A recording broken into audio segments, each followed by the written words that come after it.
Jika warga bisa dipidana karena menghina lembaga negara, apakah pejabat lembaga negara juga bisa dipidana karena menghina warganya secara umum? Sering apa ukurannya semua ucapan atau tindakan masuk kategori menghina? Lagi-lagi karet. Nggak cukup undang-undang ITE bikin gempar terus. Masih kurang ya undang-undang ITE? Terakhir, tujuan yang ingin dicapai tidak menjegal tujuan lain yang lebih besar. Dalam hal ini ya kebebasan berekspresi. Ingat pasal 28 Undang-Undang 45 sakral. Halo Sobat News Media, selamat berjumpa kembali. Najwa Shihab singgung pengesahan RKUHP, mengancam kebebasan berpendapat. Namun sebelum melanjutkan videonya, sahabat jangan lupa like, subscribe, komen, dan share videonya ya, agar kalian tidak ketinggalan berita terbaru lainnya. Najwa Shihab ikut menyinggung pengesahan rancangan Kitab Undang-Undang Hukum Pidana atau RKUHP. Melalui akun Instagram Najwa Shihab, dirinya menjelaskan beberapa pasal mengandung permasalahan. Najwa Shihab menegaskan beberapa rancangan pasal RKUHP mengancam kebebasan berpendapat bagi seseorang. RKUHP yang disetujui jadi undang-undang pada 6 Desember kemarin. Sebetulnya masih mengandung pasal-pasal permasalahan, beberapa di antaranya mengancam kebebasan berpendapat, tulis Najwa Shihab, dikutip melalui akun Instagram pribadinya, Rabu, 7 Desember tahun 2022.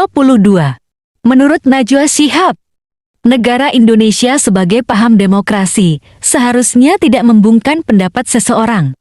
Padahal di negara demokrasi, kebebasan berpendapat jadi hak yang sangat fundamental, tambah Najwa Shihab.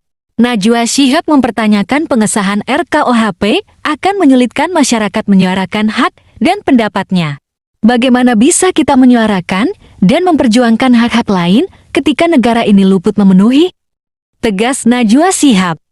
Najwa Shihab turut melampirkan gambar beberapa pasal yang dianggap merampas hak seseorang. Berikut jajaran pasal yang jadi permasalahan bagi banyak orang. 1.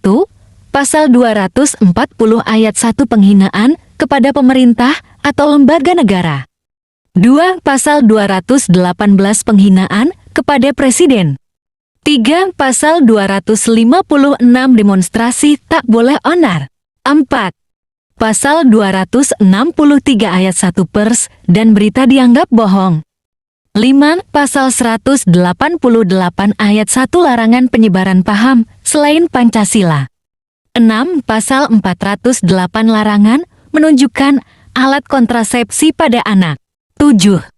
Pasal 603 hukuman minimal koruptor diturunkan. 8. Pasal 433 ayat 1 pencemaran nama baik.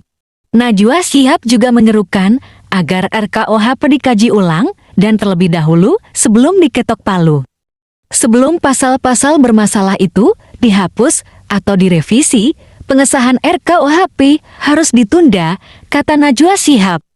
Tak hanya itu, Amnesty Indonesia ikut berkomentar tentang RKUHP yang segera disahkan. Jika RKUHP disahkan tanpa revisi atau pencabutan pasal-pasal bermasalah, kita semua bisa dihukum hanya karena memperjuangkan kesetaraan, keadilan, dan kemanusiaan, kata Amnesty Indonesia dalam unggahan Instagram @amnestyindonesia mengenai ramai seruan tolak RKUHP. Ede Omar yang merupakan Wakil Menteri Hukum dan HAM atau Wamenkumham menanggapi hal itu. RKUHP bukanlah benda yang tiba-tiba turun dari langit. Ini sudah dirumuskan lebih dari 59 tahun dengan pemikiran yang jernih dari ahli pidana tanpa kepentingan apapun, ujar Ede Omar. Demikianlah beritanya, jangan lupa dukung terus channel ini agar kalian tidak ketinggalan berita terbaru lainnya. Terima kasih.